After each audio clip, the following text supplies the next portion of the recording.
Doctor Ram Mohan Naidu. धन्यवाद सभापति महोदय, आपने मुझे इस एंटी डोपिंग बिल पे बोलने का मौका दिया है। मैं तेलुगु देशम पार्टी से एंटी डोपिंग बिल के समर्थन में मैं खड़ा हूं और मैं धन्यवाद भी देना चाहूंगा मंत्री जी को, जो खेल की व्यवस्था को एक सही दिशा में आगे लेके जाने के लिए एक प्रयास कर रहे हैं। उसके लिए हम सब साथ में रहेंगे और सब समर्थन भी करेंगे। सर, ये बहुत ही महत्वपूर्ण बिल है और बहुत ही आवश्यक है आज लेके आने के लिए। जो स्टैटिस्टिक्स, जो आंकड़े हैं अभी हमारे 2015 से लेकर 2017 तक विश्व में तीसरे पोजीशन पे था भारत। उस टाइम पे लगभग 57 पॉजिटिव केसेस थे।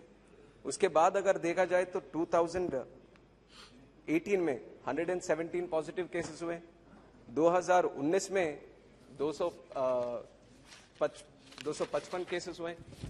तो इस तरह से अगर देखा जाए तो ये केसेस बढ़ते जा रहे हैं। और आज भी थोड़ा दुख की बात है, जो कॉमनवेल्थ गेम्स होने वाले हैं उसमें भी लगभग 10 खिलाड़ी फेल हो गए जो डोप टेस्ट है। तो बहुत ही आवश्यक है, इसको लेके आने की जरूरत तो बहुत ही है। और बहुत डेलिब्रेशंस के साथ भी सेलेक्ट कमेटी के बाद बहुत ही legal experts, medical experts, sports के एक्सपर्ट्स सबके साथ डिस्कस करने के बाद ये बिल लेके आए। पर उसके बावजूद भी 2-3 ऐसे सुझाव हैं जो मैं आपके जरिए मंत्री जी को मैं यहाँ पे रखना चाहता हूँ। सबसे पहले, जो बहुत ही लोगों ने, सदस्यों ने भी मेरे से पहले जो बोल रखे हैं, उन सब ने भी ये बात उठाई है, जो डायरेक्टर जनरल का अपॉइंटमेंट या उसको जो निकालने के तरीका जो है, इसमें जो इन्वॉल्वमेंट है केंद्र सरकार की, वो डेफिनेटली वो कम होनी चाहिए या बिल्कुल होनी ही नहीं चाहिए। This is what the Wada also suggest. जो वर्ल्ड एंटी डोपिंग एजेंसी भी है वो भी यही सजेस्ट करता है कि एक इंडिपेंडेंट ऑर्गेनाइजेशन की तरह इसको चलना चाहिए। उसमें मिनिमम गवर्नेंस इंटरफेरेंस होना चाहिए ताकि वो अपने काम सही तरीके से बिना कोई इन्फ्लुएंस के साथ वो करे। और वाडा को क्यों इंपॉर्टेंट हम लेना चाहिए, क्योंकि एक देश ने इसी तरह वाडा के जो सजेशंस थे उसको नकारा तो उनको पूरे ओलंपिक से ही बैन हो गए वो रशिया।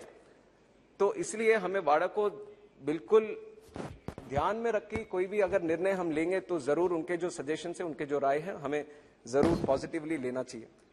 सर, इसके बाद दूसरी जो बात है, अभी क्रिमिनल पीसी सीआरपीसी भी हमने ऐड किया है इसके ऊपर।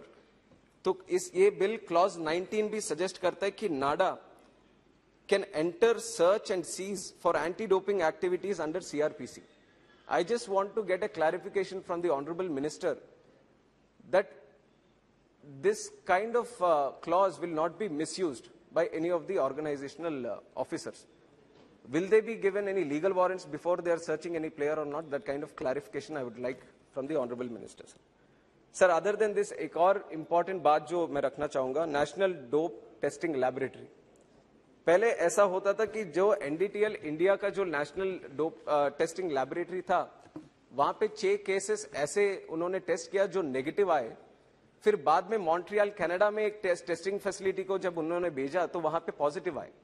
तो इस तरह के काफी इंस्टेंसेस ऐसे हुए थे जहां पे हमारे यहाँ पे अगर टेस्टिंग हो रहा था तो नेगेटिव आ रहे थे, कहीं और दूसरे लैब में अगर उसको करेंगे तो पॉजिटिव आएंगे। तो ऐसा क्या बदला? अभी तो जरूर ये लैबोरेटरीज को हम रिकॉग्नाइज करने के एक कानून तो लेके आ रहे हैं, पर ऐसा क्या बदलाव हम लेके आ रहे हैं इसके अंदर या इंफ्रास्ट्रक्चर के अंदर कि इस तरीके के इंस्टेंसेस आगे हम रिपीट नहीं करेंगे? तो this clarification also I definitely like from the honourable minister sir. Sir, the third point that I would want to make, इसमें एथलीट को डिफाइन किया है, but the only confusion that I have right here is if there is any player, foreign player, who is coming from outside the country and competing in an event in India, will he be under the ambit of this law or will he be under their own parent country law? तो ये भी अगर, क्योंकि athlete को पूरी तरह से उसमें डेफिनेशन में मैं समझ नहीं पा रहा हूं कि अगर बाहर के खिलाड़ी यहाँ पे आके इस देश में खेलते हैं क्या वो भी इस कानून के अंदर आते हैं कि नहीं आते? तो वो भी एक बार क्लैरिफाई करना पड़ेगा सर। सर, इसके बावजूद sir, more like a suggestion जो बाकी लोगों ने भी दिया है, awareness is definitely a very important point that we should concentrate on.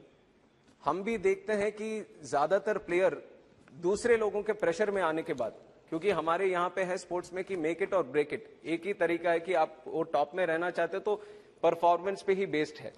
तो उस दबाव में आकर काफी लोग, कुछ लोग अनजाने में जाने में कुछ सजेस्ट करते हैं, तो उसके प्रभाव में आकर वो लोग इस तरीके के डोपिंग सब्सटेंसेस कुछ लोग यूज करते हैं परफॉर्मेंस एनहांस करने के लिए, but not with a negative intention.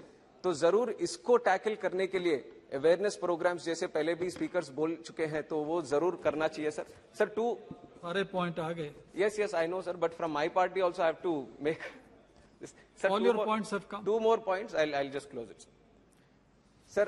The other point, we are seeing the sports competence of our nation by looking at the medals we win. सारे विश्व के कॉम्पिटिशन्स देखते हैं कितने मेडल आए, तो उस हिसाब से हमारे देश का स्पोर्टिंग अच्छा चल रहा है कि नहीं चल रहा। पर अगर सही तरीके से हम अपने कॉम्पिटेंस को, स्पोर्ट्स कॉम्पिटेंस को अगर देखना चाहेंगे, तो हमें अपने अंदर देखना पड़ेगा सर। गांव-गांव में देखना पड़ेगा, हमारे स्कूल्स में देखना पड़ेगा किस तरह का इंफ्रास्ट्रक्चर वहां पे बन रहा है, किस तरह से बच्चे वहां पे स्पोर्ट्स में जुड़कर वो अपने दिल से वहां पे खेल में वो शामिल हो रहे हैं, ये सब देखना पड़ेगा सर। तो इसके लिए मैं स्पोर्ट्स मिनिस्टर से रिक्वेस्ट करूंगा कि स्पोर्ट्स का इंफ्रास्ट्रक्चर स्कूल्स में भी इंप्रूव किया जाए। जब वो शुरू करेंगे हम, तो जरूर उसके प्रभाव से हम ये इंटरनेशनल लेवल पे वो मेडल्स हम आगे देख पाएंगे। So I like to So nice of you. Thank you. I support the bill, sir. Thank you.